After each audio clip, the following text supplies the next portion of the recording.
Amen 2 fois. Ok, très bien.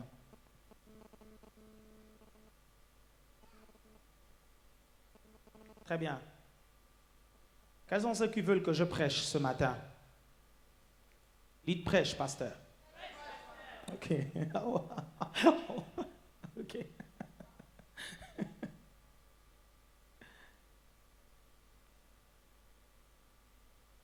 Alléluia.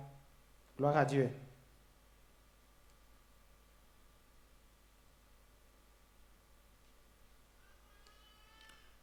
Tu es prêt? 1 Chronique, chapitre 13. Le titre de ma prédication ce matin, c'est l'impact de l'arche de l'alliance dans ta vie. L'impact de l'arche de l'alliance dans ta vie. L'impact de l'arche dans ta vie. Sachez que c'est l'arche de l'alliance. Amen. L'impact de l'arche de l'alliance dans ta vie. Dis à ton voisin, le titre c'est l'impact de l'arche. Alors dis-lui ça bien, dis-lui ça bien. Dis-lui l'impact de l'arche de l'alliance dans ta vie. Bon, dis à ton voisin, dis-moi ça bien, pardon. Allez, après tu lui dis l'impact de l'arche dans ta vie. Amen. Ok, avant que le pasteur Mimic ne puisse lire, j'aimerais rapidement vous parler de l'arche de l'alliance et ensuite il pourra lire.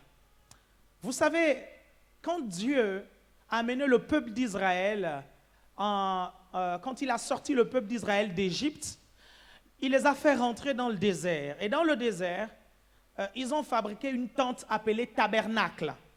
Et dans le tabernacle, il y avait trois, comment je peux dire ça? 3 compartiments. Il y avait les parvis, il y avait le lieu saint et il y avait le lieu très très saint. Amen. Il y avait les parvis, il y avait le lieu saint et le lieu très saint. C'est comme ici par exemple, il y a le parvis, le parking extérieur, il y a le lieu saint par exemple, le parking intérieur et il y a le lieu très saint ici. Ou bien, si vous voulez, il y a les parvis, le parking qui est juste là, à l'extérieur, à l'intérieur du portail. Le lieu saint, les bureaux. Et le lieu très, très saint, ici. Amen. Et n'importe qui ne pouvait pas entrer dans le lieu très, très saint. Est-ce que vous comprenez? Dans le lieu saint, les sacrificateurs pouvaient y entrer. Dans le lieu très saint, il n'y avait que le souverain sacrificateur qui pouvait rentrer. Mais c'était le lieu où la présence de Dieu demeurait. Et il y avait un petit coffre qu'on appelait l'arche de l'alliance. Ce coffre était fabriqué d'une certaine façon. Il y avait des chérubins ou des séraphins, je pense, mais il y avait des anges sur le coffre. Des anges en or. Et ce coffre-là préfigurait la présence de Dieu au milieu du peuple juif. Et ce coffre était appelé l'arche de l'alliance. Il était extrêmement saint. Le problème, c'est qu'il fallait l'entretenir, en fait. Mais ne pouvait entrer dans le lieu très, très saint que quelqu'un qui était correctement sanctifié, sinon il était frappé de mort. Dites frappé de mort. Et le souverain sacrificateur, en fait, avait accès à cet endroit. Le problème, c'est quoi avec le souverain sacrificateur quand il entrait là-bas? C'est que s'il était mal sanctifié, il pouvait mourir là-bas. Donc quand il allait faire le service, on l'attachait une corde au pied en fait. Et il entrait dans le lieu très saint avec une corde. Pourquoi la corde? En fait, ceux qui étaient au bout de la corde, en fait, les sacrificateurs, ils tiraient un peu la corde. Jean pour lui dire, tu es toujours vivant? Et il devait répondre, tac, tac, oui, je suis toujours vivant. Si les sacrificateurs tiraient la corde et qu'il n'y avait pas de réponse, on retirait seulement le corps. Ça veut dire que la présence de Dieu avait frappé parce que le sacrificateur avait certainement oublié un péché. Je crois que ça, c'est le péché de critique qu'il avait oublié. Parce que, apparemment, ce n'est pas un péché. Péché des critiques. Apparemment, ce n'est pas un péché de parler derrière le dos de quelqu'un. Hein, et il ne vient pas se défendre. Apparemment, ce n'est pas un péché. Et ça doit être ce péché-là qu'il a dû oublier. Mais Dieu a prouvé que c'est un péché. Est-ce que vous êtes avec moi? Et il a été frappé de mort. S'il faisait ça, s'il péchait ou s'il rentrait avec un péché non confessé, il était frappé de mort. Quand le souverain sacrificateur entrait dedans, il confessait non seulement ses péchés, mais il confessait aussi les péchés du peuple. Il allait pour l'expiation aussi des péchés du peuple. Vous êtes avec moi? Nous retenons qu'à l'intérieur du lieu très saint, il y a le coffre de l'alliance, il y a l'arche de l'alliance. Amen. L'arche de l'alliance. Et cette arche-là, quand le peuple juif s'est installé à Canaan, cette arche devait demeurer avec le peuple d'Israël. Cette arche était tellement sacrée qu'un jour, les Philistins ont attaqué les Juifs et ils ont volé l'arche. Quand ils ont volé l'arche, ils ont mis l'arche dans le temple d'un dieu. Je crois que c'était Dagon, quelque chose comme ça. Et la Bible nous dit que le lendemain, les prêtres de Dagon sont venus en fait. Ils ont trouvé la statue de Dagon en fait. La statue de Dagon agenouillée devant l'arche de l'alliance. Vous êtes toujours avec moi? Si vous êtes avec moi, dites Amen 2 fois. Est-ce que vous comprenez un peu? Amen. Dites l'arche de l'alliance. Aujourd'hui, cette arche-là est dans nos vies maintenant. La présence de Dieu est maintenant dans nos vies. Vous avez lu dans les Écritures, la Bible dit que quand Jésus est mort sur la croix, vous comprenez? Il y a eu des ténèbres sur toute la surface de la terre. Et la Bible dit que le voile s'est déchiré en deux. Le voile du temple, du lieu très très saint, s'est déchiré en deux. Pourquoi? Parce que la mort de Jésus sur la croix nous a donné accès au lieu très très saint. Maintenant, nous pouvons y accéder à n'importe quel moment. Alléluia. Nous n'avons pas besoin d'entrer dans un temple. Augmentez un tout petit peu, les gars. Nous n'avons pas besoin d'entrer dans un temple pour pouvoir accéder à la présence de Dieu. Elle est au-dedans de nous. Dites, la présence est là. Elle est au-dedans de nous. Dis à ton voisin, la présence est là et tu montes son ventre. C'est le ventre, le ventre que tu montres. Montre le ventre. La présence est là. Alléluia. La présence n'est pas là. OK? Ce n'est pas dans la tête. La présence est là. Dans les entrailles. Au fin fond de vous. Vous êtes avec moi? Et cette présence de Dieu va amener beaucoup de choses dans vos vies. Cette présence n'amènera pas que la paix, la joie et tout ce que la présence de Dieu peut amener. Cette présence amène aussi la bénédiction dans votre vie. Parce que le Saint-Esprit en vous va amener la bénédiction. Dieu dans votre vie amènera la bénédiction. Est-ce que vous êtes toujours avec moi? Si vous êtes avec moi, dites Amen 2 fois. Ok, on va commencer la lecture. Pasteur Mimi, qu'est-ce que tu peux lire, s'il te plaît? 1 Chronique, chapitre 13. David tint conseil avec les chefs de milliers et de centaines, avec tous les dirigeants. Et David dit à toute l'assemblée d'Israël, « Si vous le trouvez bon, et si cela vient de l'Éternel notre Dieu, envoyons des messages de tous côtés vers nos frères qui restent sur toutes les terres d'Israël, et aussi vers les sacrificateurs et les Lévites aux abords de leur ville, afin qu'ils se rassemblent auprès de nous. Nous ramènerons auprès de nous l'arche de notre Dieu, car nous ne sommes pas allés la chercher du temps de Saül. » Toute l'assemblée se prononça pour qu'on fasse ainsi, car la chose parut convenable à tout le peuple. David assembla tout Israël, depuis le Kior d'Égypte jusqu'à l'entrée de Hamath, pour faire venir de Yérim l'arche de Dieu. David, avec tout Israël, monta à Bala, à Kiriath Yérim, qui appartient à Juda. Il est monté où? À Bala.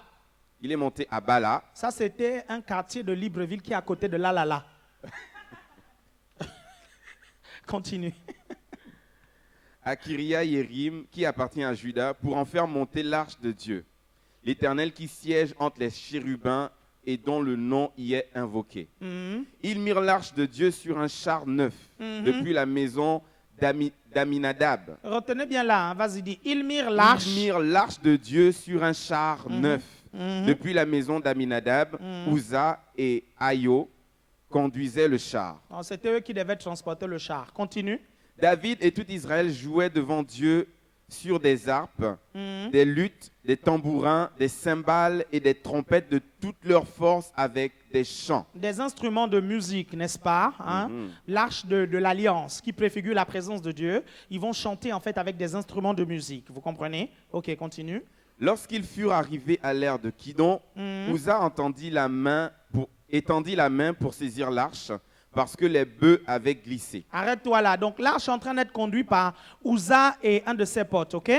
Hein? Et l'arche est transportée sur un char. Et ce char-là est tiré par des bœufs. Est-ce que vous êtes toujours avec moi? Vous me suivez? L'arche est quelque part et d'après l'histoire, David décide de déplacer l'arche de l'Alliance, l'amener d'un endroit à un autre, n'est-ce pas? Vous retenez que ce coffre-là était sacré, ce coffre-là préfigurait la présence de Dieu. Amen. Ok? Donc, il est transporté sur un char et c'est Uza et un de ses potes. Il s'appelle comment le gars? Uza et Kish. Kidon. Et Idon, c'est ça? Kidon. Et Kidon, ça c'est un Ivoirien. Non, Kidon c'est la ville. Kidon c'est qui? Ayo. Ayo, non, lui il est fan. Ok, c'est un Gabonais. Ok, donc... Lorsqu'ils furent arrivés à l'ère de Kidon, Uza étendit la main pour saisir l'arche parce Ok. que les bœufs avaient glissé. Ok, parce que les bœufs avaient glissé. Donc il est en train de conduire le char, hein, et à un moment donné, je ne sais pas, ils sont peut-être en train de passer par un d'âne, quelque chose comme ça, et puis l'arche va glisser. Ok? La suite. La colère de l'Éternel s'enflamma contre Uza. Ah, dites Dieu se met en colère. Ça veut dire que Dieu a des émotions. Ok, très bien, on y va. La colère de l'Éternel s'enflamma contre Uza et l'Éternel le frappa parce qu'il avait étendu la main sur l'arche. Parce qu'il avait étendu la main sur l'arche, n'est-ce pas? Ok, continue. Uza mourut là, devant Dieu. Devant Dieu. Là, devant Dieu, il mourut. Ok, j'ai une question à vous poser.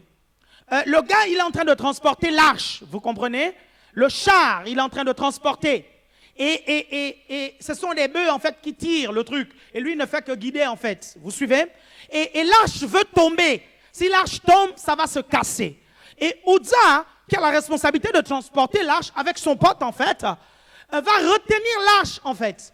Parce que l'arche veut tomber. Et quand il retient l'arche, Dieu le frappe. Et il meurt. Est-ce que c'est normal? Est-ce que c'est juste? Non, dites-moi, dans votre justice humaine, est-ce que c'est juste? Est-ce que c'est correct? Non, n'est-ce pas? Vas-y, la suite. Alors, David éprouva de la colère de ce que l'Éternel avait frappé Uza d'un tel châtiment. David va se fâcher. David va dire, mais attends, mais c'est pas normal, quoi.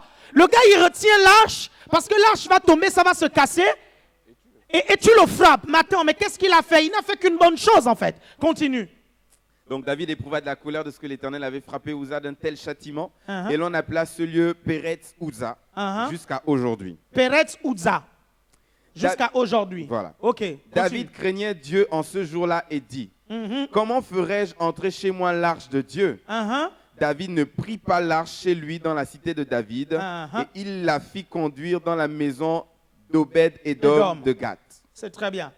L'arche de Dieu resta 3 mois dans la maison d'Obed-Édom, 3 mois. dans sa famille, et l'Éternel bénit la maison d'Obed-Édom. 3 mois seulement. Appartenait.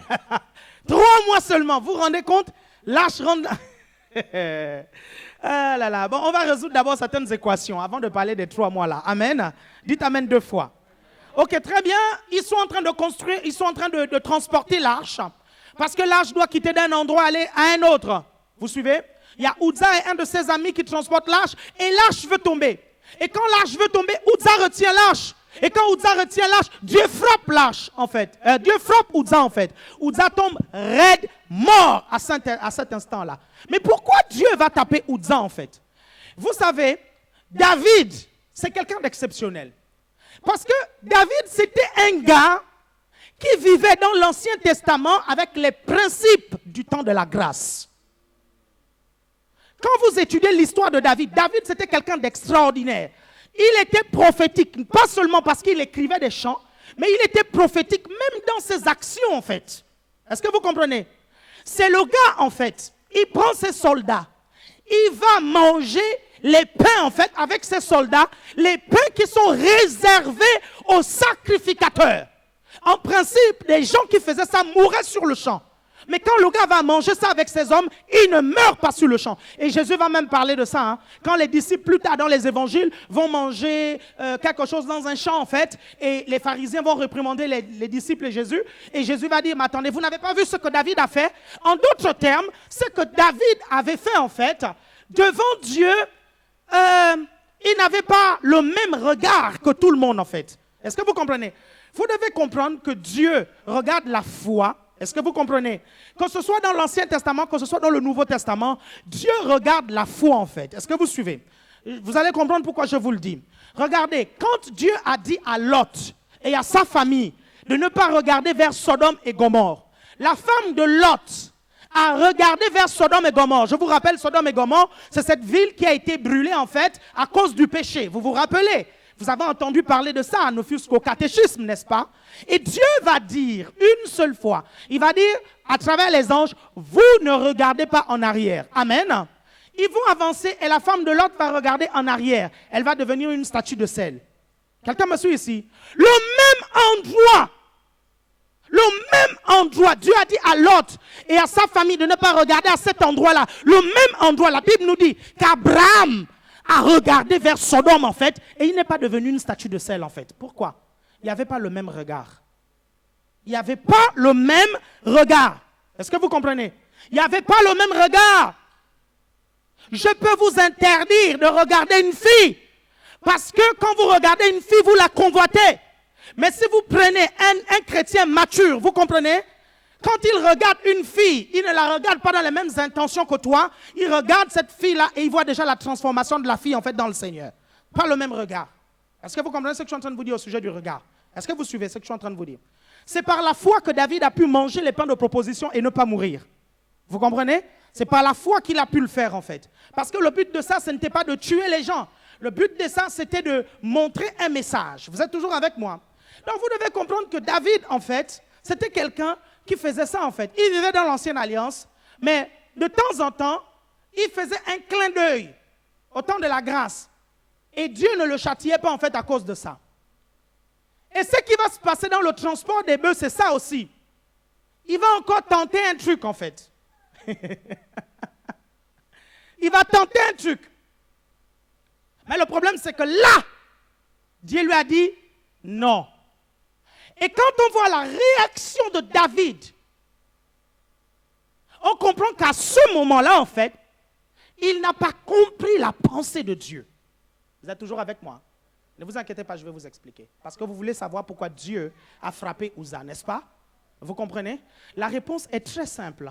Ceux qui devaient transporter l'arche de l'alliance, ce n'étaient pas les bœufs, c'était les Lévites. Vous comprenez? C'était les Lévites qui devaient transporter l'arche. Mais David a mis l'arche sur les bœufs. Vous comprenez?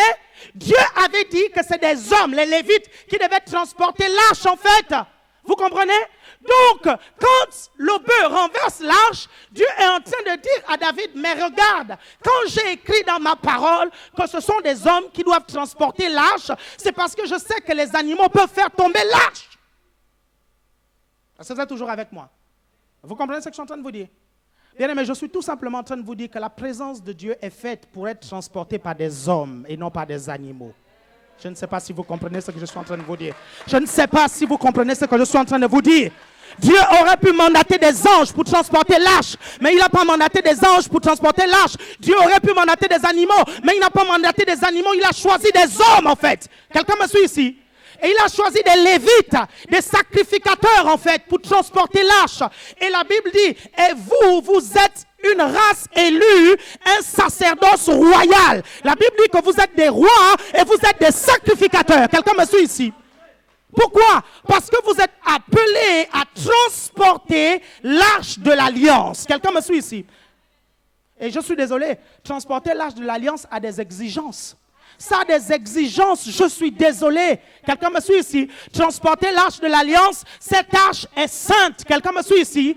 Donc cette arche n'accepte pas des compromis. Est-ce que quelqu'un me suit ici? Et très souvent nous agissons comme David en fait. Nous voulons des compromis en fait pour transporter l'arche. Mais quand Dieu se fâche et que les choses ne marchent pas parce que nous avons fait des compromis avec l'arche qui est au-dedans de nous, nous nous énervons contre Dieu en fait. Vous êtes toujours avec moi. Vous êtes toujours avec moi. Vous savez, il faut lire la Bible. Il faut lire la Bible. Pas que le Nouveau Testament, vous devez lire aussi l'Ancien Testament. Pas que les psaumes les chantent, vous devez lire toute la Bible. Parce que les chantes aiment les psaumes. Et ils aiment aussi un verset biblique dans Jean 4. L'heure vient, elle est déjà là, où les vrais adorateurs adoreront le Père en esprit et en vérité. Vous êtes avec moi? Ça, c'est la réponse très simple. Hein. C'est les Lévites qui doivent transporter l'arche. C'est vous qui devez transporter l'arche. Et bien aimé, vous devez vous réjouir d'être né dans cette période-là. Quelqu'un me suit ici, dans les temps de la grâce. Parce qu'à l'époque de l'Ancien Testament, les gens allaient dans un temple pour adorer Dieu, vous comprenez? Mais aujourd'hui, Dieu a décidé de venir dans votre vie pour que vous puissiez l'adorer où que vous soyez. Est-ce que vous comprenez? Aujourd'hui, vous savez, à une certaine époque, les gens se déplaçaient d'Éthiopie pour aller jusqu'en Israël pour adorer Dieu. Est-ce que vous suivez? Mais vous n'avez pas besoin de vous déplacer parce que Dieu est au-dedans de vous. Amen. Et qu'est-ce que David va faire? David va envoyer l'arche chez un homme appelé Obed-Édom. Est-ce que vous comprenez? Et Obed-Édom signifie servant Édom. Ce monsieur-là devait être certainement un esclave ou quelqu'un qui faisait du ménage chez quelqu'un en fait. Est-ce que vous suivez? On l'a appelé Obed-Édom. Mais la particularité d'Obed-Édom, c'est quoi? C'est qu'il était pauvre, mais c'était un lévite. Est-ce que vous comprenez ce que je suis en train de vous dire? Et très souvent, plusieurs d'entre nous, quand on se fâche contre Dieu, en fait, parce que Dieu n'a pas béni nos plans, parce que Dieu n'a pas béni nos stratégies, on veut faire les choses comme nous, on pense, et Dieu n'a pas béni, on se fâche contre Dieu, et on met Dieu de côté, on devient rétrograde. Est-ce que vous comprenez? Mais si vous saviez seulement la valeur de l'arche, au-dedans de vous, je pense que pas un seul instant, vous mettrez Dieu de côté en fait. Écoutez, je vous ai dit la semaine dernière que Dieu ne refuse pas que vous puissiez réfléchir. Dieu veut juste que vous adoptiez sa façon de réfléchir. Quelqu'un me comprend ici? Et c'est ça la clé en fait du succès dans le Seigneur. Comprendre le caractère de Dieu, comprendre la nature de Dieu et comprendre sa façon d'agir en fait. Dès l'instant où vous avez compris sa façon d'agir et sa nature, bien aimé, vous ferez automatiquement ce qu'il vous demande de faire. Ça deviendra instinctif. Vous êtes toujours avec moi? David va envoyer l'arche chez Obed-Édom. Ce monsieur était certainement très pauvre et lévite. Mais la Bible nous dit que l'arche est restée 3 mois chez lui. 3 mois. Quelqu'un me comprend ici? 3 mois chez lui. Bien aimé, le premier mois est passé. Il a commencé à avoir des changements dans sa famille, changements dans sa maison. Il a commencé à avoir des changements dans son entreprise. Mais ce n'était pas suffisant. Parce qu'il fallait le 2e mois pour confirmer en fait. Le 2e mois est venu en fait. Et les gens ont commencé à voir que ce gars-là, ses bœufs se multiplient plus vite que tous les autres maintenant. C'est lui qui était le serviteur, c'est lui qui était le servant. À un moment donné, il commence à avoir plus de choses que même son chef. Au bout du 3e mois, Dieu avait tellement béni Obed-Édom que même le roi a entendu parler de la bénédiction d'Obed-Édom. Est-ce que quelqu'un me suit ici? Est-ce que quelqu'un me suit ici? Je suis en train de vous dire que l'arche de l'alliance dans votre vie vous bénira tellement qu'on entendra parler de vous dans certains endroits même. Quelqu'un me comprend ici? Est-ce que vous suivez? Parce que c'est ça la différence entre les païens qui réussissent et les chrétiens qui réussissent. Quelqu'un me suit ici? Les chrétiens qui réussissent ont l'arche de l'alliance. Les païens qui réussissent n'ont pas l'arche. Quelqu'un me suit ici? Un chrétien qui réussit, lorsqu'il y a la crise, il n'est pas atteint par la crise. Quelqu'un me suit? Pourquoi? Parce qu'il n'est pas de ce monde, il est d'en haut. Amen. La différence entre vos affaires et les affaires des païens, c'est que vos affaires sont surnaturellement protégées par l'arche de l'alliance et les affaires des inconvertis ne sont pas du tout protégées. Est-ce que vous êtes avec moi? Il y a un homme appelé Jesse Duplantis. Quand le cyclone, je pense que c'est Katrina, qui est passé en Nouvelle-Orléans. C'est Katrina, n'est-ce pas? En Nouvelle-Orléans. C'est comme ça que ce cyclone-là s'appelait. Il est passé en Nouvelle-Orléans et sa maison était en Nouvelle-Orléans. Jesse Duplantis, c'est un puissant évangéliste en fait. Il sert le Seigneur, il voyage dans les nations. Et sa maison était juste sur la trajectoire du cyclone. Et quand le cyclone passait, ravageait les maisons, c'était sûr que le cyclone allait passer par sa maison en fait. Jesse Duplantis s'est tenu là en fait. Il a déclaré ceci, il a dit, Satan, si tu touches à ma maison, je te promets que ce n'est pas une maison que tu viendras rendre. C'est 3 autres maisons que tu viendras rendre et rapidement parce qu'il n'est pas question que je passe une nuit dehors. Le cyclone est venu, le cyclone a ravagé toutes les maisons autour. Sa maison n'a pas été touchée même un seul instant. Est-ce que vous vous rendez un peu compte de ça? Dieu a protégé, dites Dieu protège. La différence entre lâches, ceux qui réussissent avec lâches, et la différence avec ceux qui ne réussissent pas sans lâches. La protection surnaturelle de Dieu. C'est la raison pour laquelle quand les hommes déclarent la crise, vous ne devez pas vous inquiéter. Quand les gens crient au chômage, on dit « Oh, le taux de chômage augmente ». Bien-aimés, vous, quand vous allez postuler, vous dites tout simplement, le taux de chômage augmente pour les autres, mais pas pour moi, dans le nom de Jésus. Parce que je prophétise que vous êtes favorisés. Je prophétise que vous êtes plein de grâce. Je prophétise au nom de Jésus que quel que soit le dossier que vous avez déposé, au nom de Jésus, vous faites l'exception. Est-ce que vous comprenez? Parce que l'âge au-dedans de vous va faire l'exception. Vous êtes avec moi? Si vous êtes avec moi, dites Amen 2 fois. Donc, Dieu va bénir Obed-Édom. La présence de Dieu va amener la bénédiction dans votre vie. Redites-le. La présence de Dieu amène la bénédiction dans votre vie. Lâche impliquait le service. Lâche impliquait le service. David, en négligeant lâche, il a négligé le service. Obed-Édom, en entretenant lâche pendant 3 mois, Dieu a béni ses affaires pendant 3 mois. Vous savez, le chiffre 3, c'est le chiffre de la résurrection. Dites 3, le chiffre de la résurrection. Le chiffre 3, c'est le chiffre de la résurrection.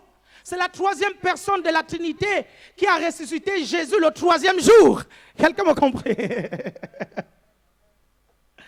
Ah là là.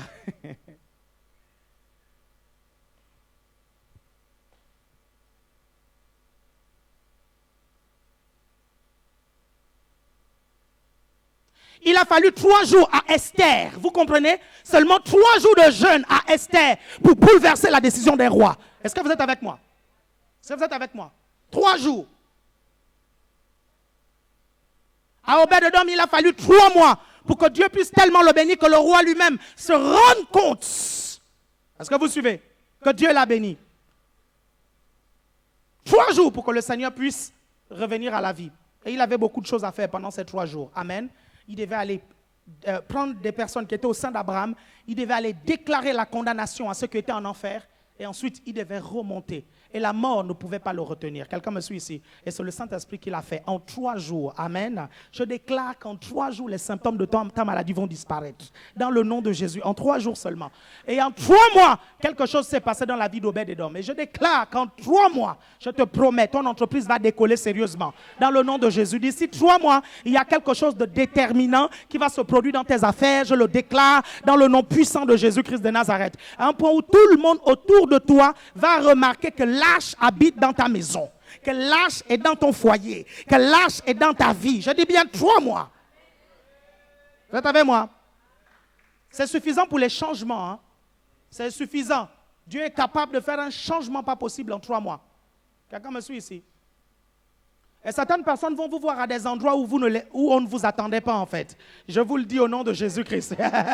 On vous verra à des endroits où on ne vous attendait pas. Parce qu'en très peu de temps, le Seigneur aura fait quelque chose de merveilleux dans votre vie à cause de l'âge que vous avez entretenu. Quelqu'un me suit ici? Voyez-vous, cette tâche-là, nous devons l'entretenir, en fait, avec le feu au-dedans de nous.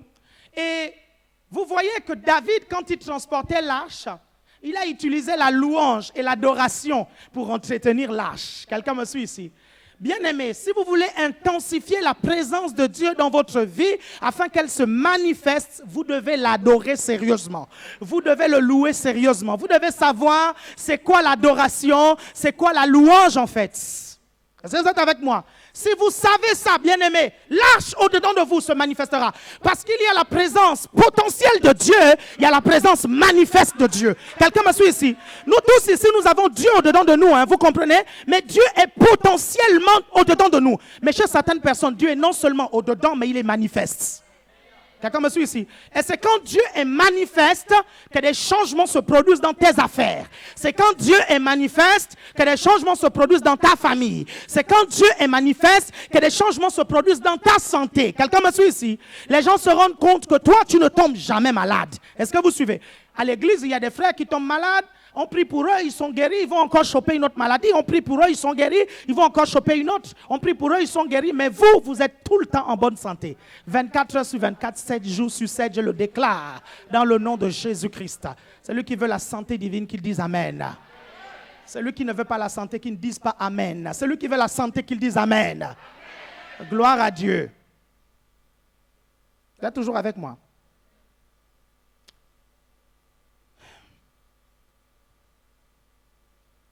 L'affaire de l'arche, elle est sérieuse. Hein? Elle est tellement sérieuse que je parle de manière prophétique. Elle est tellement sérieuse que dans quelques années, le continent africain va surprendre pas mal de continents en fait. Pourquoi? Parce que les Occidentaux ont emmené l'arche en Afrique, mais ils ont rejeté l'arche. Ce qui a fait des États-Unis la première puissance mondiale, étudier l'histoire du monde en fait, c'est parce qu'on a persécuté des chrétiens en fait, qui étaient protestants ici, qui ont fui aux États-Unis. Et c'est eux qui ont construit les États-Unis, vous comprenez? Et qui ont mis la devise « In God we trust ». Vous comprenez ce que je suis en train de vous dire? La Bible dit « Heureuse la nation dont l'Éternel est Dieu ». Vous êtes avec moi? Est-ce que vous suivez? Faites attention. Faites vraiment attention. Quand on arrive aujourd'hui dans des églises, les grandes églises réveillées, il y a plus de noirs que des blancs. Plus de noirs que des blancs. Pourquoi? Pourquoi? Et quand on parle de ça, on a l'impression que c'est de la faute des Noirs et des Africains en fait. Non. Non. Non. Il y a deux choses que vous devez faire. Deux choses. Parce que si nous voulons changer l'image d'une nation, si nous voulons amener le réveil dans une nation, il faut que la parole de Dieu se répande. Vous êtes avec moi? Il faut que la parole se répande.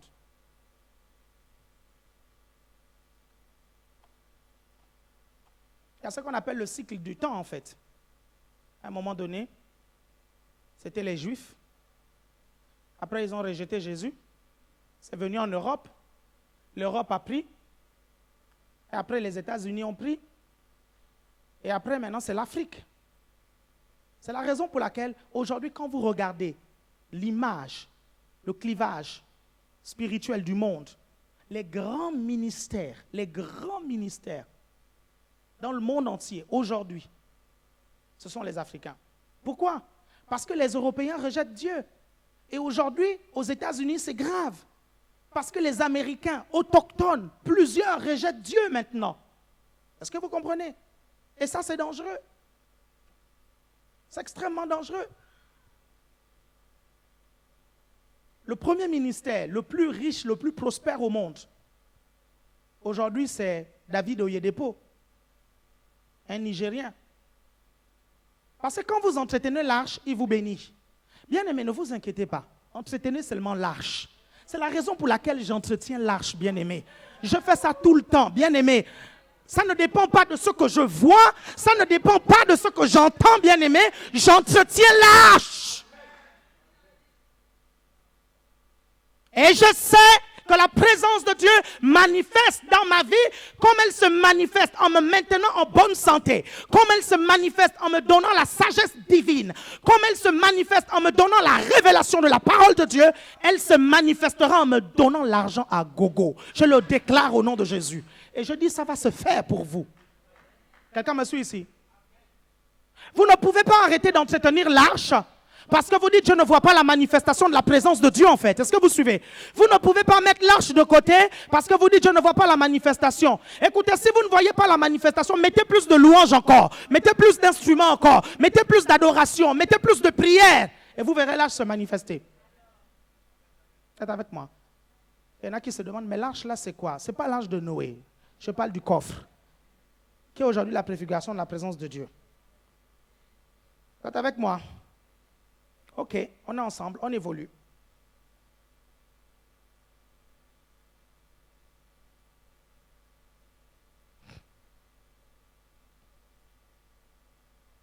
Chose très simple, hein? La réponse est simple. Pourquoi l'arche n'a pas tué Obed-Edom?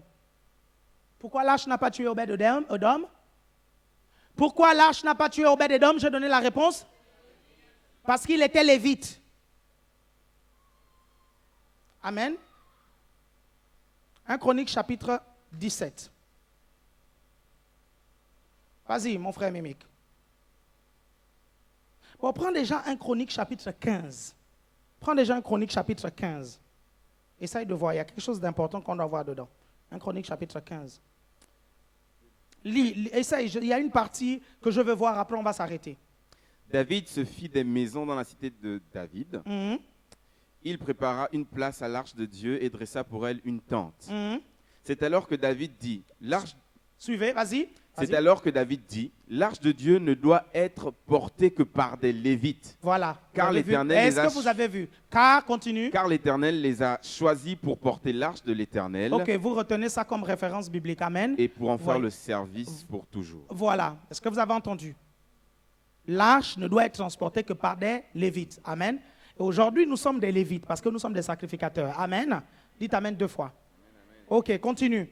Donc, 1 Chronique, chapitre 17. Lorsque David habita dans sa maison, il dit au prophète Nathan, « Voici que moi j'habite dans une maison de cèdre, et l'arche de l'alliance de l'Éternel est sous des toiles de tente. Nathan répondit à David, « Fais tout ce que tu as dans le cœur, car Dieu est avec toi. » Ok, arrête-toi là un peu. Ok, avant d'attaquer cette histoire-là, Dieu va se mettre en colère parce que ce sont les Lévites qui doivent transporter l'arche, et David fait transporter l'arche par des bœufs en fait. Est-ce que vous suivez? La destinée des Lévites en fait, c'était de s'occuper du temple, et y compris l'arche en fait. Vous suivez? Vous savez, vous devez découvrir quelle est votre destinée en fait. Sinon, Dieu ne pourra pas du tout vous bénir en fait. Vous comprenez ce que je suis en train de vous dire? Personne ne viendra accomplir votre destinée à votre place. Parce que vous êtes quelqu'un d'unique, avec une onction unique et une destinée unique. Vous êtes inimitable. Quelqu'un me suit ici? Parce que vous êtes original. Est-ce que vous suivez? Ça, quand vous le comprenez, vous comprendrez le message de votre destinée. Quelqu'un me suit ici? Dieu ne fait pas de photocopie. Vous suivez? Dieu ne travaille qu'avec les originaux. Avant toi, il n'y avait personne d'autre comme toi en fait. Est-ce que vous suivez? Il y avait des gens qui te ressemblaient un tout petit peu. Il y avait des gens qui avaient un peu ton caractère. Mais bien aimé, ta destinée, elle est unique. Même si tu as l'impression que ta destinée ressemble à la destinée de quelqu'un d'autre, ta destinée est quand même unique, même si elle est complémentaire à la destinée de quelqu'un d'autre. Quelqu'un me suit ici? Ta destinée est quand même unique, même si elle est la continuation de la destinée de quelqu'un d'autre. Ta destinée est quand même unique, même si ta destinée est précurseur, en fait, de la destinée de quelqu'un d'autre. Elle est quand même unique. Vous êtes avec moi? Est-ce que vous comprenez? Il y a des destinées qui accompagnent. Il y a des destinées qui complètent. Il y a des destinées qui préparent. Il y a des destinées qui achèvent. Je ne sais pas si vous comprenez. Est-ce que vous suivez ce que je suis en train de vous dire? Il y a des destinées qui préparent le chemin. La destinée de Jean-Baptiste, c'était de préparer le chemin pour Jésus, en fait. Est-ce que vous comprenez? Eh bien, aimé, faites attention aux gens qui ont une onction de pionnier, en fait. Qui ont une onction de préparateur du chemin pour les autres, en fait.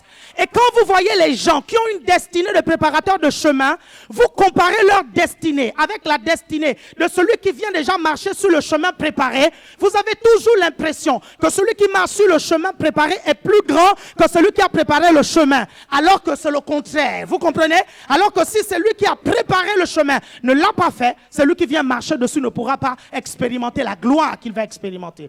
Dis à ton voisin, tu dois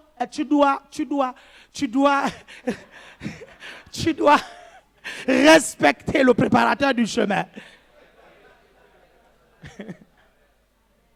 Vous êtes avec moi? Regardez. Il y a une onction de pionnier. Quel que soit ce qu'on vous demande de faire à l'église, quel que soit ce que Dieu vous demande de faire dans la nation, quel que soit ce que... Vous avez une onction de pionnier. Parce que certains d'entre vous, vous êtes venus dans des départements, c'est d'autres personnes qui ont labouré le département pour vous, en fait. Parfois, vous venez dans des cellules, en fait, d'autres personnes ont labouré les cellules pour vous. Et vous venez, les choses sont déjà préparées, en fait. Mais je vous assure, les récompenses ne sont pas les mêmes, en fait. Pas du tout. Vous savez pourquoi? Vous savez pourquoi?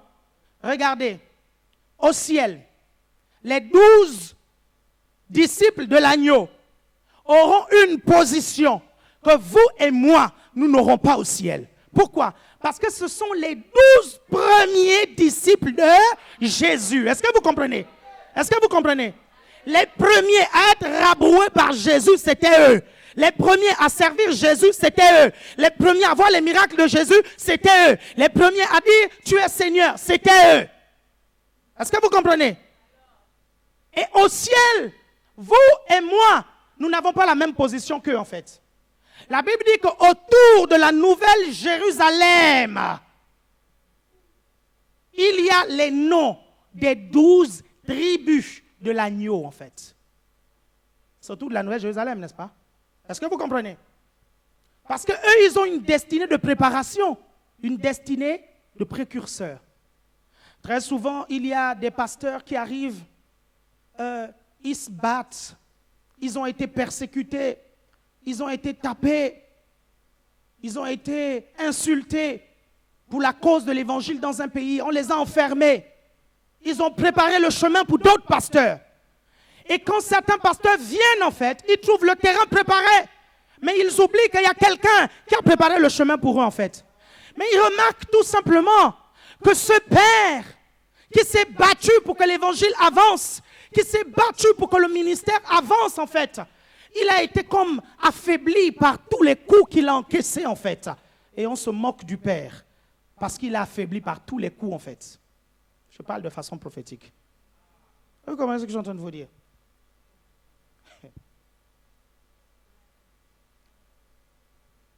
Parce que la destinée de préparateur, de précurseur, ce n'est pas du tout évident. Hein? Ce n'est pas du tout évident, hein, vous comprenez?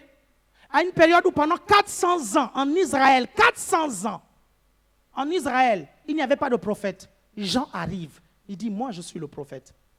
Bien aimé, vous imaginez?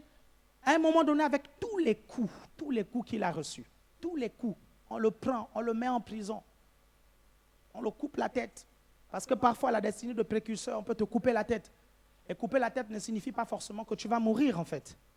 Ça peut signifier qu'on te coupe tous les organes vitaux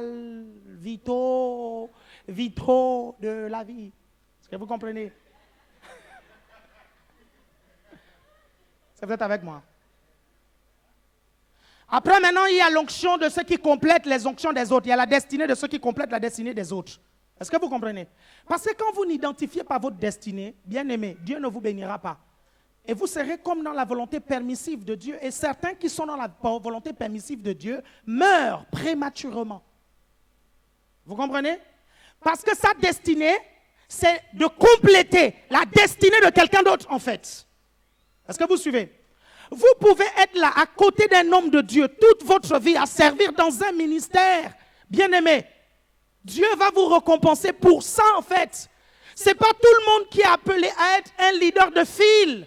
Est-ce que vous comprenez? Il y a deux types de leaders. Il y a des leaders d'aide et des leaders de fil. Vaut mieux être un leader d'aide épanoui qu'un leader de fil frustré. Pourquoi? Parce que tu es en train de faire ce que Dieu ne t'a pas demandé de faire, en fait. Quelqu'un me suit ici. Ça, c'est le problème de ceux qui font ce que Dieu ne leur a pas demandé de faire. Mais le problème maintenant de ceux qui ne font pas, c'est que Dieu leur a demandé de faire. Qui viendra faire à votre place ce que Dieu vous a demandé de faire? Qui viendra? Si ce n'est vous-même. Je vais te reposer la question. Dieu t'a dit que tu devais écrire un livre.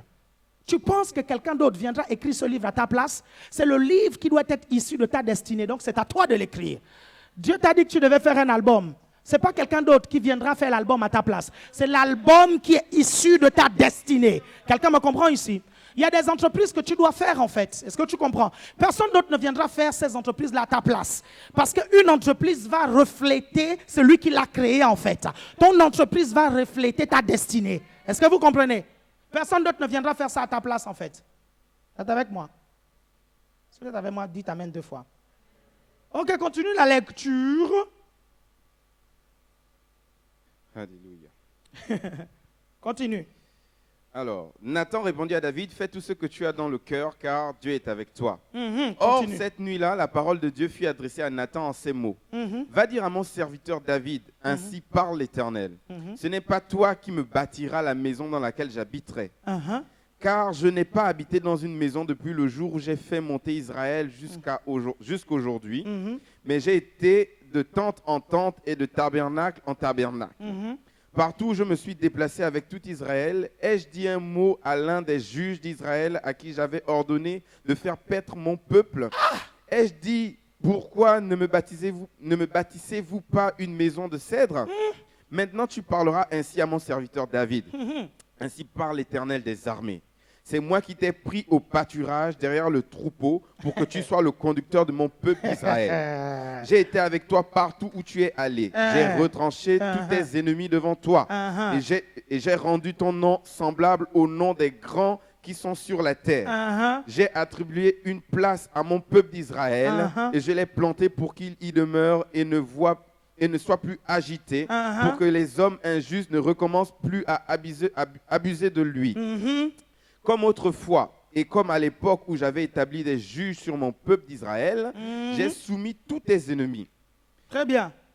Je t'annonce que l'Éternel te bâtira une maison, car tes jours seront accomplis et que tu iras auprès de tes pères. Ça, c'est maintenant les promesses. Je maintiendrai ta descendance après toi, l'un de tes fils, et j'affirmerai son règne. Ce sera lui qui me bâtira une maison et j'affirmerai pour toujours son trône. Moi-même, je serai pour lui un père et lui, il sera pour moi un fils. Je ne retirerai pas ma bienveillance de lui, car je l'ai retiré de celui Regardez, qui t'a arrêtez-vous un peu là. Ça, c'est ce qui se passe quand quelqu'un a compris comment Dieu fonctionne. Quand quelqu'un marche dans la présence et l'onction de Dieu. Vous savez, l'une des personnes les plus ointes de l'Ancien Testament, en fait, c'était David. Il était parmi les personnes qui comprenaient l'onction. Et la majorité des passages bibliques que nous avons au sujet de l'onction, c'est David qui nous parle de ça en fait. Voyez-vous, quand vous marchez avec Dieu, à un moment donné en fait, Dieu vous change. Et vous adoptez sa façon de raisonner et de penser. Vous adoptez sa façon d'agir en fait. Est-ce que vous comprenez? Vous pensez tout simplement maintenant comme lui en fait. Est-ce que vous comprenez? Et c'est ce qui s'est passé avec David qui marchait avec Dieu. À un moment donné, il va transporter l'arche. Les juges d'Israël sont venus. Vous comprenez? Ils n'ont jamais eu l'idée que David a eue en fait. Même le prophète Samuel est venu. Il n'a jamais eu l'idée que David a eue. David va avoir une idée géniale. Et la Bible nous dit que ce n'est pas Dieu qui lui a parlé. Dieu n'a pas envoyé un ange. Dieu n'a pas envoyé le Saint-Esprit pour venir lui parler. Vous comprenez? David a eu seulement l'idée. Vous comprenez? Il a dit, c'est pas normal que l'arche de l'alliance reste dans la tente alors que moi je suis dans un palais. Je vais construire une maison. Bien aimé, tu n'as pas besoin que Dieu envoie un ange pour faire ce qu'il faut que tu fasses dans la maison de Dieu. Pour faire ce qu'il faut que tu fasses dans ta destinée. Tu n'as pas besoin parfois que Dieu envoie un ange. Parce qu'il t'a donné une sagesse. Il t'a donné l'intelligence. Son esprit est en toi en fait. Et son esprit manifeste son intelligence. Regardez, beaucoup d'entre vous, vous ne comprenez pas une chose en fait. Dieu ne veut pas faire de nous des personnes téléguidées en fait. Vous comprenez? Vous comprenez? Dieu veut entrer en nous de telle sorte que sa science et notre science se mélangent, qu'on adopte sa sagesse. Et quand on agit, vous comprenez? Notre façon d'agir, c'est tout simplement la façon de Dieu d'agir. Je ne sais pas si vous comprenez ce que je suis en train de vous dire. C'est pour ça que la Bible dit, si vous demeurez en moi, que mes paroles demeurent en vous demeurez tout ce que vous voudrez, et cela vous sera accordé. Et il ne dit pas demander ce que vous voudrez selon ma volonté. Parce que si vous avez la sagesse de Dieu par sa parole au-dedans de vous, bien aimé, vous saurez tout simplement demander des choses en accord avec sa volonté. Et David, en marchant avec Dieu, vous comprenez, tout simplement, il a eu cette idée. Et Dieu va envoyer le prophète Nathan. Il va dire au prophète Nathan, va dire à David, mon serviteur, que l'idée qu'il a eue là est super géniale. L'idée est vraiment géniale. Est-ce que vous comprenez? Et Nathan va venir, il va dire, Dieu me dit que l'idée que tu as eue est vraiment géniale. Mais seulement, toi, tu as un peu trop de mains de sang. Tes mains sont bourrées de sang en fait. Ce n'est pas toi qui vas construire l'arche en fait, qui va construire le temple pour l'arche. Mais ce sera ton fils. Mais parce que tu as eu cette idée, je vais affermir ton trône en fait. Vous comprenez? Je vais affermir ton trône. Je vais établir ton fils sur le trône en fait. Et son trône sera un trône stable. Regardez un peu. Jésus-Christ était de quelle tribu? La tribu de Juda. David était de quelle tribu? Juda, n'est-ce pas? Jésus est le descendant direct de David en fait. Vous comprenez?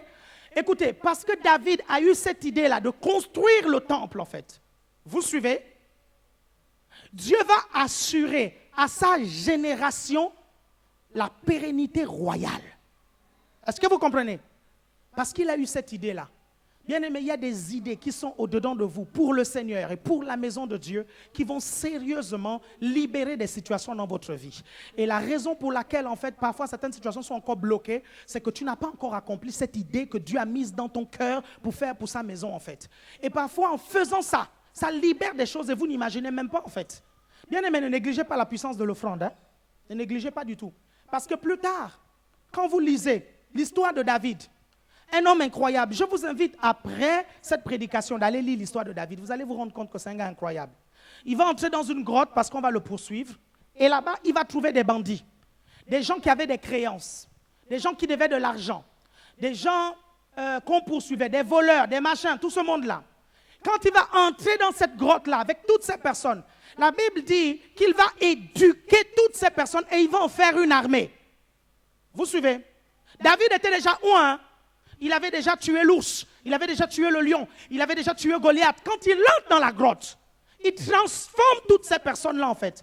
Et la Bible dit qu'il va sortir avec ces hommes-là, ils étaient près de 400. Vous imaginez comment un seul homme va réussir à éduquer 400 bandits? Mais c'est parce que David était véritablement ouin. Pourquoi je vous dis ça? Parce que l'onction a non seulement rendu riche David, mais l'onction a rendu riche aussi les 400 mercenaires qu'il a formés. Et quand vous lisez 1 Chronique, 2 Chroniques, vous lisez 1 Samuel, 2 Samuel, vous vous rendez compte que ceux qui ont financé la construction du temple, ce sont ces gars-là, les soldats de David, qui étaient enrichis en fait. Allez lire votre Bible, vous êtes perdus parce que vous ne lisez pas 1 Chronique et 2 Chroniques. Vous lisez Jean, vous lisez Matthieu, vous lisez Luc, ok. Vous lisez les Épîtres, mais quand vous arrivez dans l'Ancien Testament, vous ne comprenez plus rien du tout. Mais pourtant, il y a des leçons incroyables dedans.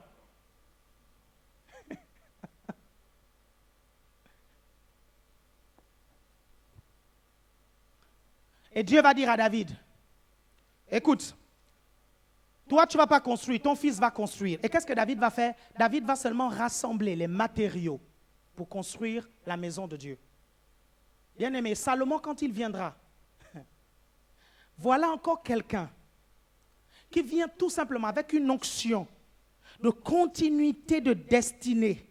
Vous comprenez? À la suite de quelqu'un qui a préparé en fait le chemin.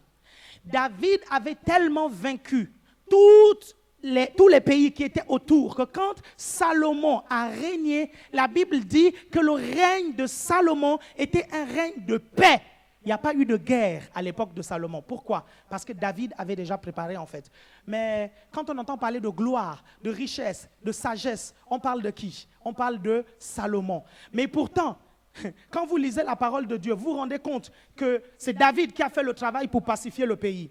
Maintenant, concernant la sagesse, on voit seulement Salomon demander à Dieu la sagesse. Mais qui lui a appris que lorsqu'il est avec Dieu en fait, si Dieu lui demande quelque chose, ne demande pas l'or, l'argent, toutes ces choses-là, demande la sagesse. Qui lui a appris ça? C'est David. Et comment je le sais? Dans le livre de Proverbes que Salomon a écrit, Salomon dit, mon père m'a dit en fait, que recherche la sagesse et l'intelligence avec tout tes biens. Il dit, mon père. Ça veut dire que David, c'est lui qui a préparé même le règne de Salomon. Quelqu'un me suit ici? Bien-aimé, je vous dis ces choses parce que vous devez réaliser que dans notre ministère, plusieurs d'entre vous, vous aurez des onctions de précurseurs en fait.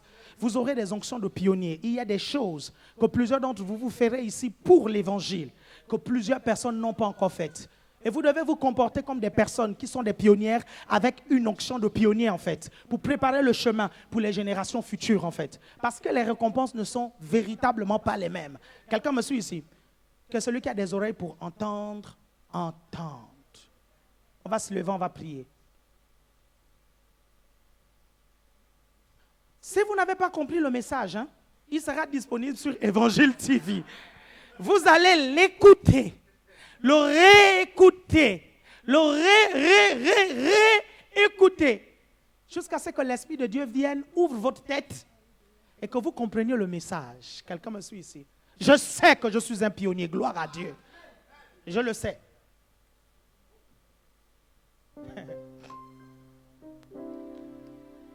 Est-ce qu'avant, en France, vous entendiez parler des gens qui faisaient les vidéos au sujet des hommes de Dieu?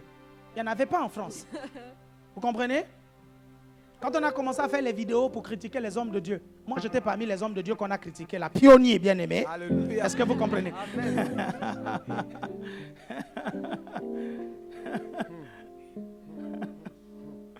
Pionnier. C'est la raison pour laquelle quand vous voyez des églises de 3000 membres, 4000 membres, ne vous inquiétez pas. Parce que ce n'est pas là où Dieu veut nous amener. Vous comprenez? Ce n'est pas 3000, 4000 membres où Dieu veut nous amener. Bien aimé, j'ai vu une église de 20 000 membres ici en France. 20 000. 20 000. Et c'est possible. C'est possible puisqu'il y a déjà une ici qui a 10 000. Elle n'est pas loin du but. Donc pourquoi quand je vous parle de 20 000, ça vous fait peur? C'est rien. Je sais que tu galères à faire grandir ta cellule de 3 personnes. Mais je te promets que tu géreras des cellules. Bien aimé, toutes tes cellules réunies feront 3 000 personnes. Toutes tes cellules réunies. Tu géreras des départements, ce n'est pas 500 personnes. Ça va être dans un seul département. 1200 personnes, 1300 personnes. Est-ce que vous comprenez? J'ai l'impression que je parle à des gens qui ne sont pas visionnaires là.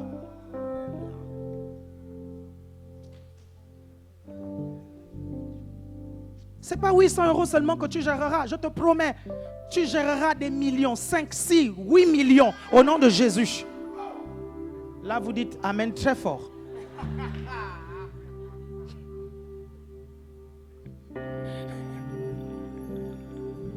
Ce n'est pas un enfant que tu auras. Tu auras bien plus. Tu auras 2, tu auras 3, tu auras 4, tu auras 5, tu auras 6, tu auras 7, tu auras 8, tu auras 9, tu auras 10, tu auras 11, tu auras 12, tu auras 13, tu auras 14, tu auras 15, tu auras 20, tu auras 100, tu auras 150. Pourquoi? Parce que le reste, ce sont les enfants spirituels que Dieu va te donner. Ah. Vous n'avez pas compris, vous n'avez pas compris. Parce que si vous vous entraînez à gérer 3 enfants, bien aimé, c'est que vous n'avez pas encore compris ce que Dieu veut faire avec vous en fait. Vous comprenez? Les 3 enfants que vous gérez, c'est juste pour perpétrer votre destinée ici. Mais il vous faut des enfants qui vous suivent au ciel. Bien aimé, et je ne veux pas me contenter seulement de 3 enfants qui me suivent au ciel. Je vois des millions d'enfants qui me suivent au ciel. Gloire à Dieu. Est-ce que quelqu'un me suit ici? Plusieurs d'entre vous ici, Dieu va développer en vous le cœur de mère. Est-ce que vous suivez? Ne vous inquiétez pas pour les enfants. Il y a certains qui sont déjà d'un âge avancé et qui se disent, mais je suis déjà d'un âge avancé. Je ne peux plus me marier, je ne peux plus avoir d'enfants en fait. Ne t'inquiète pas. Parce que Dieu va te donner tellement d'enfants qu'au ciel, tu seras sérieusement honoré devant le tribunal de Christ. Sérieusement honoré. Est-ce que vous êtes avec moi? Parce que Dieu veut que vous soyez fertiles. Amen. Oh, gloire à Dieu. Je refuse la stérilité au nom puissant de Jésus-Christ de Nazareth. Parce que certains d'entre vous, vous verrez certaines personnes dans 10 ans environ. Certaines personnes viendront vous voir pour vous dire, mais tu ne te rappelles pas, dans le quartier en fait, tu me parlais de Dieu. Mais je ne réagissais pas en fait. Et après, quand tu es parti, j'ai réalisé qu'il fallait que j'accepte le Seigneur. Et j'ai accepté le Seigneur. Les gens viendront des années plus tard. Et vous ne les reconnaîtrez même plus. Quand vous les verrez, tu diras même, mais c'était quand en fait?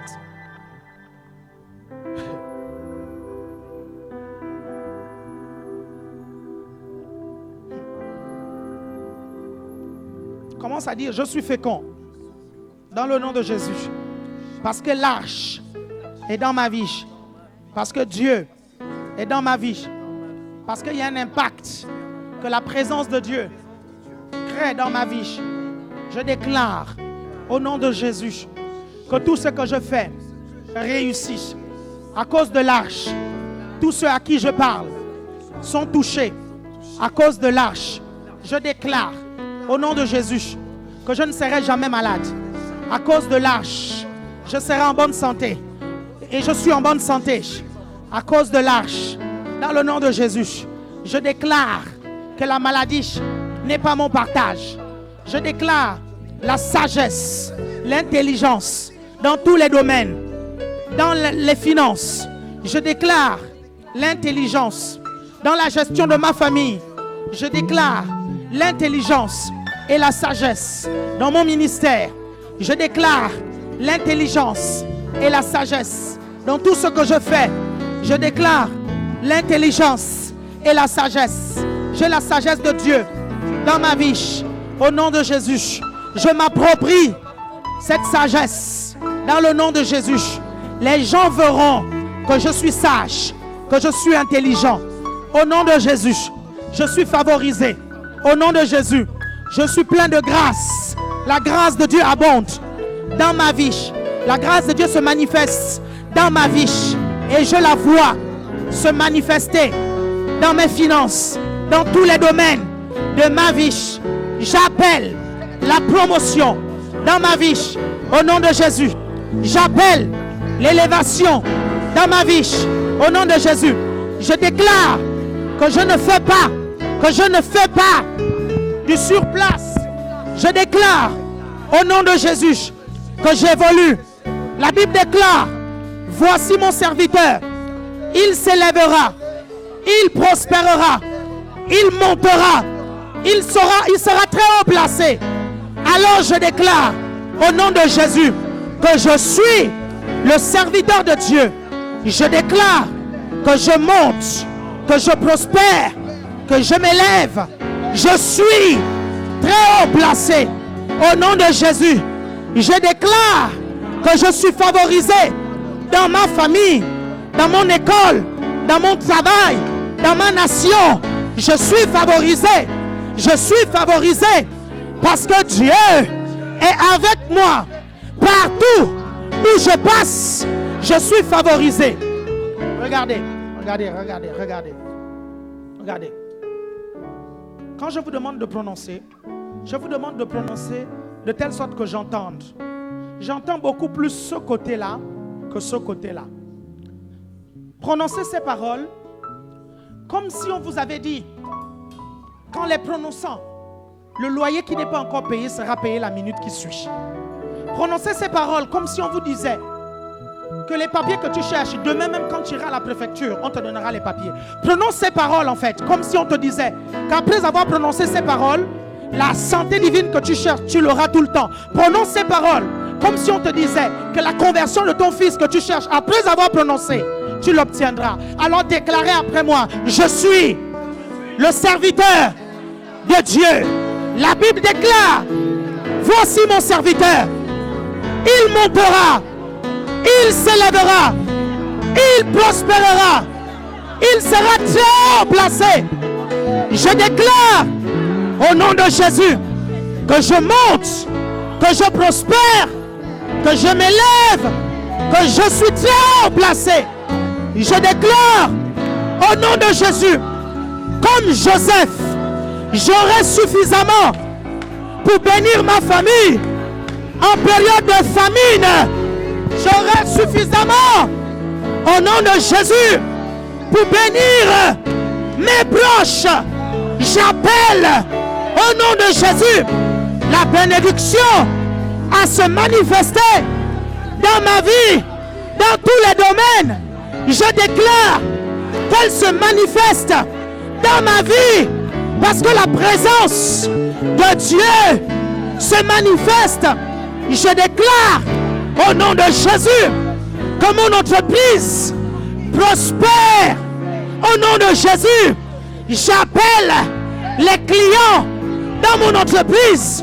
Au nom de Jésus, je déclare que je n'échoue pas. Au nom de Jésus, je déclare que je suis productif au-dessus de tous mes collègues. Au nom de Jésus. Au nom de Jésus. Élevez vos voix et priez. Élevez vos voix et priez. Élevez vos voix et priez. Élevez vos voix et priez. Élevez vos voix et priez.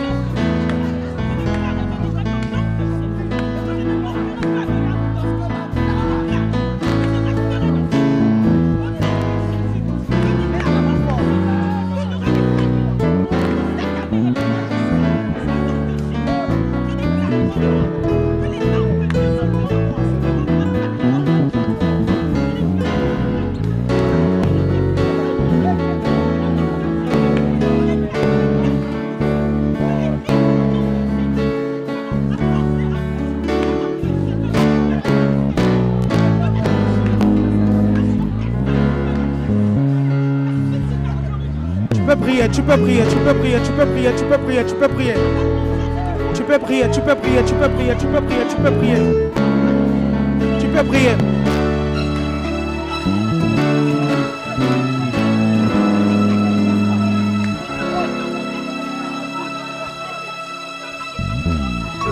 Tu peux prier, tu peux prier, tu peux prier, tu peux prier, tu peux prier. Tu peux prier, tu peux prier. Tu peux prier, tu peux prier, tu peux prier, tu peux prier. Alléluia. Maintenant tu déclares. Maintenant tu déclares. Tu dis au nom de Jésus. Fortement, je vais vous entendre le dire fortement.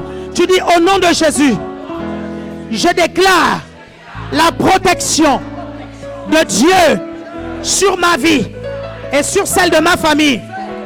Au nom de Jésus, je viens annuler les plans de Satan sur moi, sur ma famille. Je déclare au nom de Jésus qu'il n'y aura plus de mort prématurée dans ma famille. Je déclare au nom de Jésus que les gens vieilliront dans ma famille. Je viens déclarer au nom de Jésus la protection sur ma vie.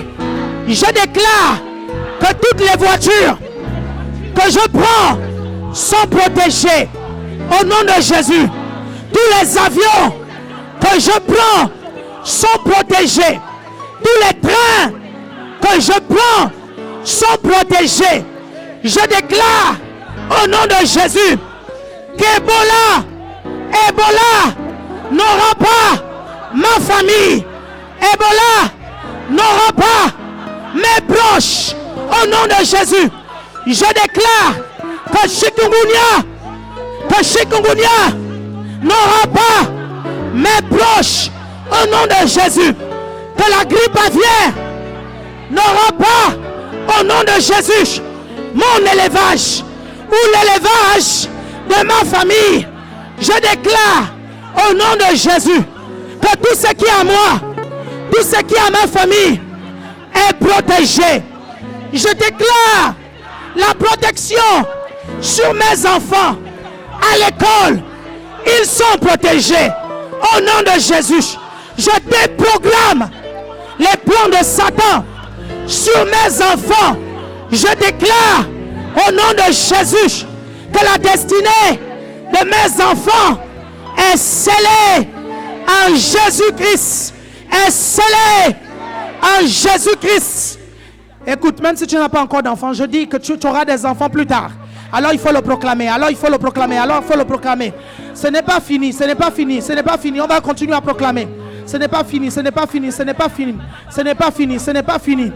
Dites au nom de Jésus, quel que soit ce que je mange, de façon inconsciente, je déclare que cela n'a point d'effet négatif sur mon corps. Cancer, au nom de Jésus, tu n'as pas de pouvoir sur mon corps. ni sur le corps de ma famille.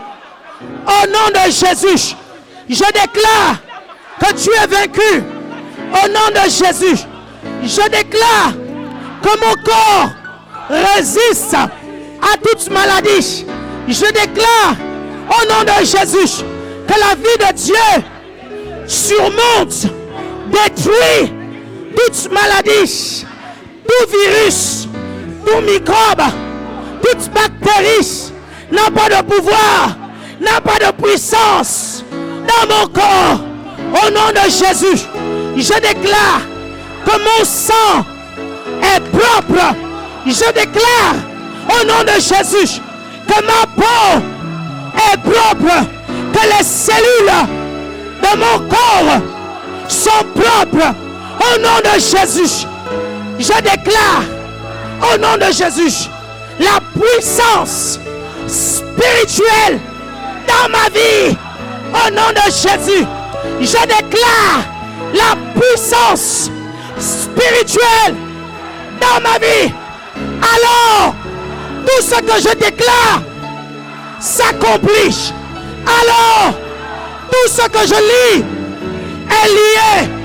Alors, tout ce que je délie est délié. Alors, quand j'impose les mains aux malades, les malades sont guéris. Quand je déclare, ça se produit. Je déclare au nom de Jésus que je suis puissant. Je suis puissant en parole et en acte. Au nom de Jésus, je déclare que j'ai l'onction, j'ai la puissance, j'ai la puissance. Ma vie n'est plus la même à cause de la puissance de Dieu sur moi. Je déclare que l'onction d'hier se multiplie aujourd'hui. Que l'onction d'aujourd'hui se multiplie demain. Parce que je dois porter du fruit. Et je déclare que je porte du fruit. Continue à prier, continue à prier, continue à prier, continue à prier.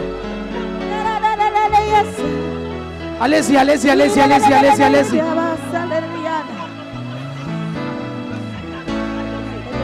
Allez-y, allez-y, allez-y, allez-y, allez-y. Allez-y, allez-y, allez-y, allez-y, allez-y, allez-y. Allez-y, allez-y, allez-y, allez-y, allez-y, priez. Allez-y, allez-y, allez-y, priez. Priez, priez, priez, priez, priez, priez. Priez, priez, priez, priez, priez. Allez-y, continuez à prier. Monte encore un peu plus loin. Monte encore. Monte encore. Monte encore, monte encore. Monte encore, vas-y, vas-y, prie. Monte encore. Tu peux encore monter, tu peux encore monter. Tu peux encore monter dans la prière. Vas-y, vas-y, vas-y, vas-y, vas-y, vas-y. Vas-y, vas-y, vas-y. Tu peux encore monter. Au nom de Jésus. Au nom de Jésus. Au nom de Jésus. Au nom de Jésus. Au nom de Jésus. Tu peux encore monter.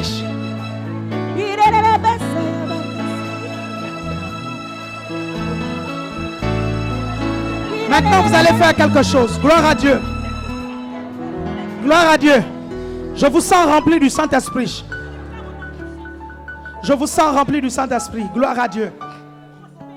Je vous sens rempli du Saint-Esprit. Maintenant, vous allez faire quelque chose. Vous allez maintenant penser au problème qui vous embête le plus. Je vous dis bien, pensez à ce problème. Peut-être que c'est un problème financier. Peut-être que vous n'avez pas qu'un seul. Pensez à tous les problèmes et mettez dans un sac.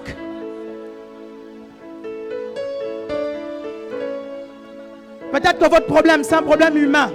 Mais faites-le maintenant parce que je sens l'onction de Dieu ici. Je sens l'onction de Dieu ici. Je sens l'onction de Dieu ici. Pendant que vous êtes remplis du Saint-Esprit, vous allez maintenant déclarer après moi. Vous allez dire au nom de Jésus, j'ordonne à cette montagne de problèmes de se déplacer et de se jeter dans la mer. Au nom de Jésus, je déclare que ce problème a une solution. Maintenant, pas demain. Maintenant, pas demain. Maintenant, maintenant, maintenant. Demain, c'est pour que mes yeux voient la montagne être déplacée. Mais je déclare aujourd'hui que la montagne se déplace au nom de Jésus. Je déclare que la montagne des têtes disparaît au nom de Jésus. Je déclare que la montagne des découvertes disparaît au nom de Jésus. Je déclare au nom de Jésus la victoire, la victoire, la victoire, la victoire, la victoire, la victoire, la victoire, la victoire, la victoire, la victoire. Vas-y, réjouis-toi pour la victoire. Réjouis-toi pour la victoire. Réjouis-toi pour la victoire. Réjouis-toi pour la victoire. Réjouis-toi pour la victoire. Réjouis-toi pour la victoire. Réjouis-toi pour la victoire. Réjouis-toi pour la victoire. Réjouis-toi pour la victoire. Réjouis-toi pour la victoire. Réjouis-toi pour la victoire. Alléluia. Alléluia. Alléluia. Alléluia. Alléluia. Merci Seigneur pour la victoire. Merci Seigneur pour la victoire. Merci Seigneur. Oui, la victoire. Merci Seigneur. Merci Seigneur. Gloire à Dieu. Gloire à Dieu. Gloire à Dieu. Regardez-moi maintenant. Écoutez, dès aujourd'hui, aucune maladie n'a de puissance dans votre vie au nom de Jésus. Si vous sentez les symptômes d'une maladie, refusez-la au nom de Jésus. Au nom de Jésus. Dans votre famille, les morts prématurées sont stoppées au nom de Jésus. Je vois des personnes qui ont perdu des petits frères très jeunes. Des petits frères, je vois des petits frères qui sont morts prématurément. Et vous avez trouvé cela injuste, me dit le Seigneur. Mais j'entends Dieu me dire, plus jamais ça dans ta famille. Plus jamais ça dans ta famille.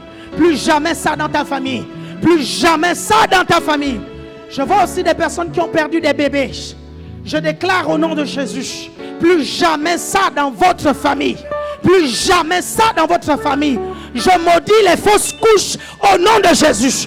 Je maudis les grossesses extra-utérines au nom de Jésus-Christ.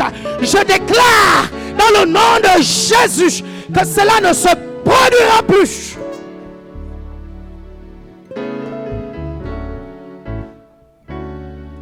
Dans le nom de Jésus.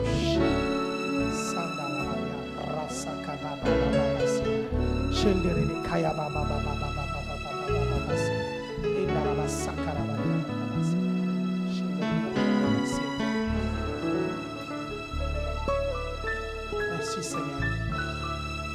Merci Seigneur. Merci Seigneur. Pendant que l'onction de Dieu est là, j'aimerais que vous prépariez votre offrande maintenant. Préparez votre offrande. Continuez cette musique pendant que l'onction de Dieu est là.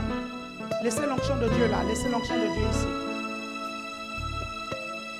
Exceptionnellement, vous allez mettre les deux paniers ici. Les gens vont faire le tour comme ça. Préparez votre offrande. Certains d'entre vous, Dieu vous a dit de faire certaines offrandes. Obéissez tout simplement. Parce que ça va déclencher quelque chose de puissant dans votre vie. Restez dans cette atmosphère de présence de Dieu. Je sens l'onction pour briser les jougs. Le joug des dettes. Dans le nom de Jésus. Mais juste à côté.